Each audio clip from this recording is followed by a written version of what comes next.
Hey guys, working on a 2011 Chevy Cruze today, replacing the turbo.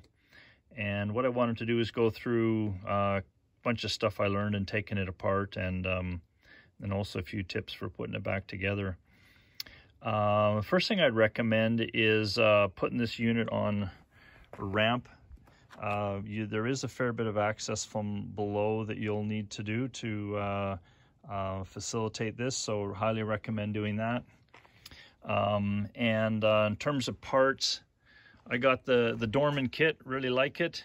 I also went with new water lines and oil lines, which I'll talk about here and why I did that.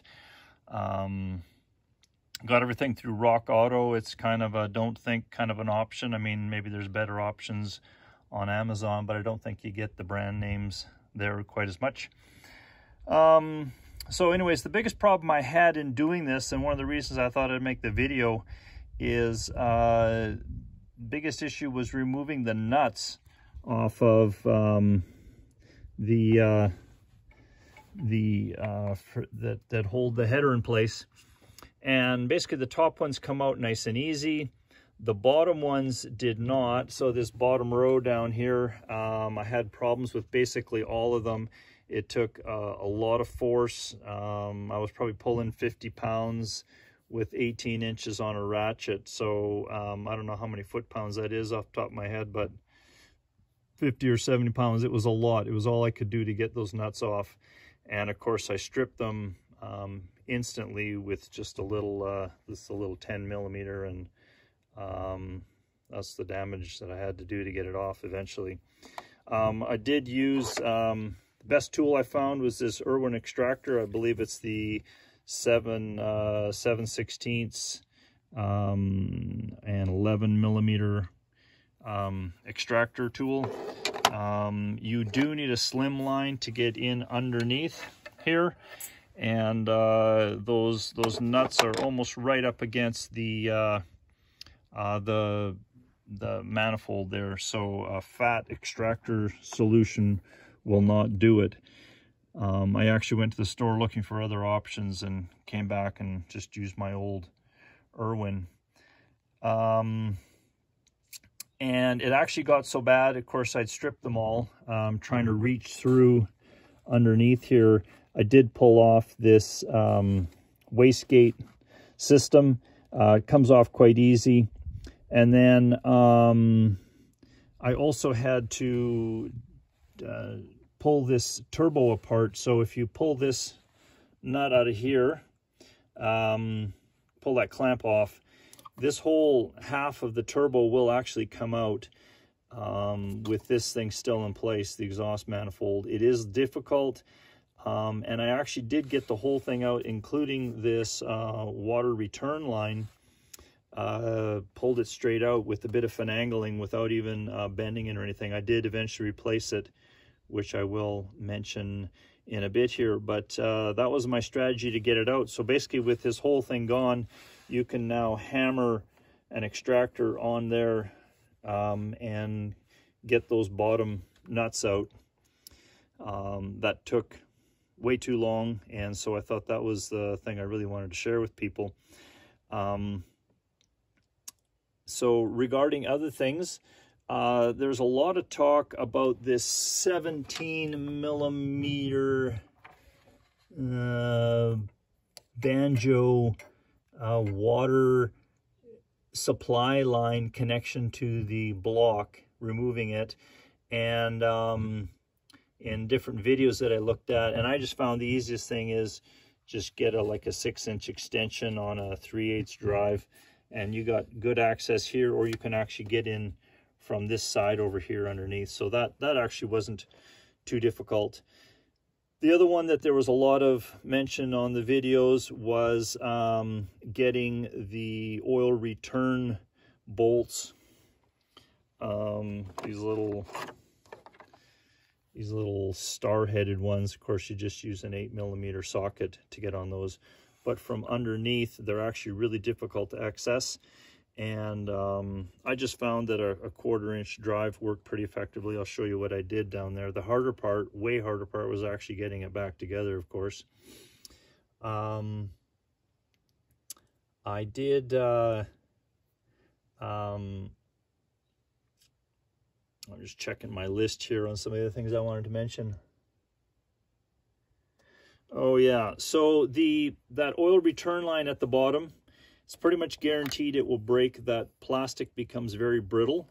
And so what I did, I just used a small screwdriver to just continuously break it. I had a pair of needle nose pliers to continually, you know, grab the pieces, break it out, grab the pieces. And then when I got to the bottom, I just fished it through the hole, this little pick, and that pretty much pulled the rest of it out. Some of it did fall in, which I just modified my shop vac with a small hole and just sucked it out from the bottom where it dropped into the oil cavity, which seems a bit bizarre, but it actually worked. Another thing that I had done, I got this off another video, was to drain the coolant from the radiator. And there is a plug down below here, a proper radiator plug, so that's kind of nice. I got about 3/4 liter out of that. But then once I disconnected this water return or coolant return here, of course some was leaking out of here, so I used a hose to drain that. Got another cup or so out of that. And then once you remove that banjo fitting down over here, of course I just had oil or coolant all over the ground. I didn't cater for that too well. I thought it would have drained out properly, but there's still quite a bit left in the engine compartment. Obviously, that was just kind of me being stupid. So yeah, a bit of learning there. The other one that was a bit tricky and no one mentioned it at all was this PCV disconnect that connects to this spot.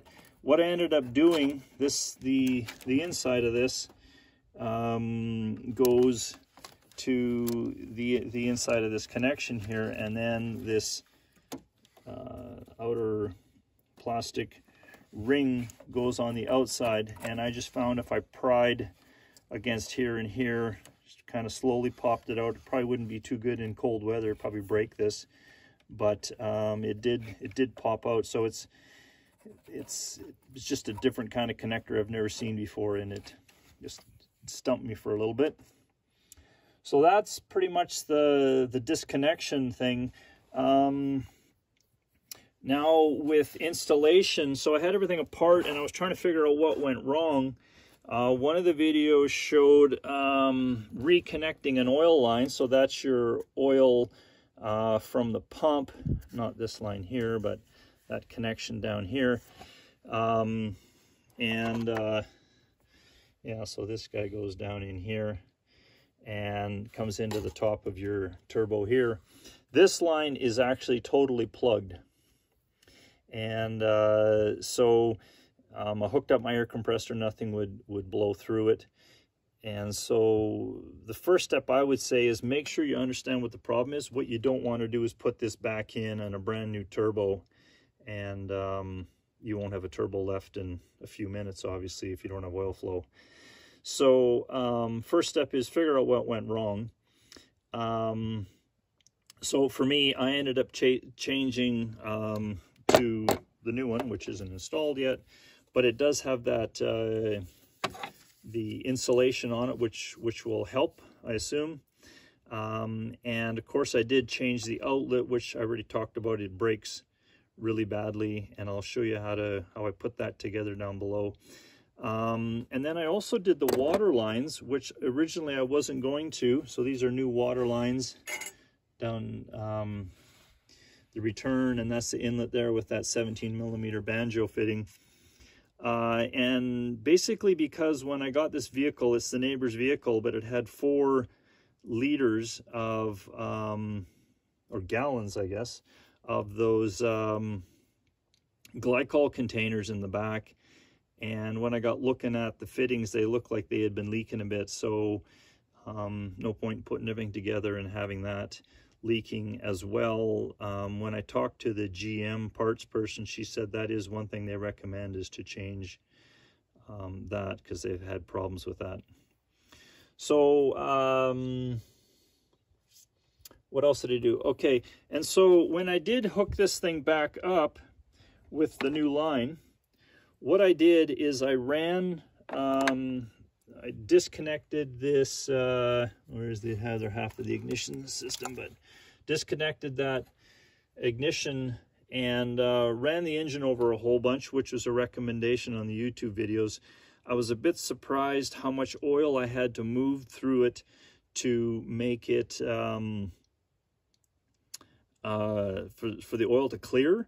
And I'm thinking that possibly this thing here was so caked or whatever, and maybe the line was kind of gunked up feeding it or whatever, but it actually took, I probably ran a liter of oil through it just to try to clean up the situation so that I wasn't running dirty oil into the into the turbo again. So highly recommend that with, you know, there's no need to put the manifold in at that point. Just run it all with the new line, run it through to kind of clean up your oil. Of course, I put in oil to begin with to start that process. Obviously clean oil. I changed the oil and then ran it through. So highly recommend doing that. The other thing I recommend doing is putting this new band on here before you have your exhaust in place. It's kind of an obvious statement, but it would be something that is easy to get wrong, especially if I'm doing the job. So if you just kind of slip it onto the catalytic there, it'll just help facilitate when you put this thing in. You won't have to pull it out to get the band on. Also, I loosened the support bolts on the catalytic. There's 2 of them, and that just allows this thing to move a little bit easier, so that when you go to push it in, it'll kind of fit up a little better, just to give you a bit of wiggle room. And yeah, the only other thing I want to do is maybe just go down below and show you how I put the lines on that oil return.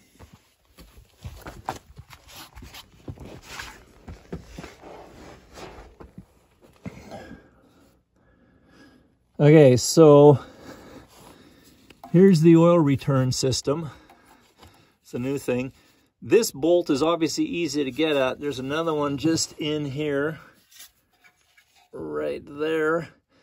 And initially what I did is I bolted this to the exhaust, to the turbo system, and then tried to fish this into the block, and that's what someone had recommended. They said that was the easy way to do it. I really actually found there was a lot of problem getting this connection into the block off of that oil return. And so what I did is I changed my strategy, pull it all out, and put this in first, which was actually quite a fight just to put it in with nothing in the way.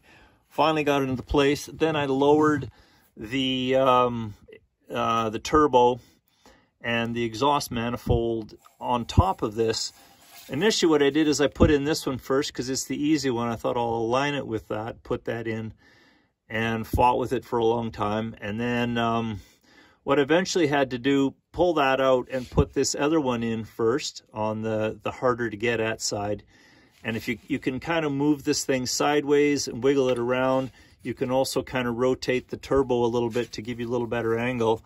And if you use just a 1/4 inch, you can actually get all the way up there. It's a really awkward angle, but it is possible to do it. And you know, you got to get your hands up there and everything, but it is doable. It takes quite a while, a bit frustrating, but yeah, that's the way to get it back in anyways. And the rest of it I think is pretty straightforward. So I'm going to end with that.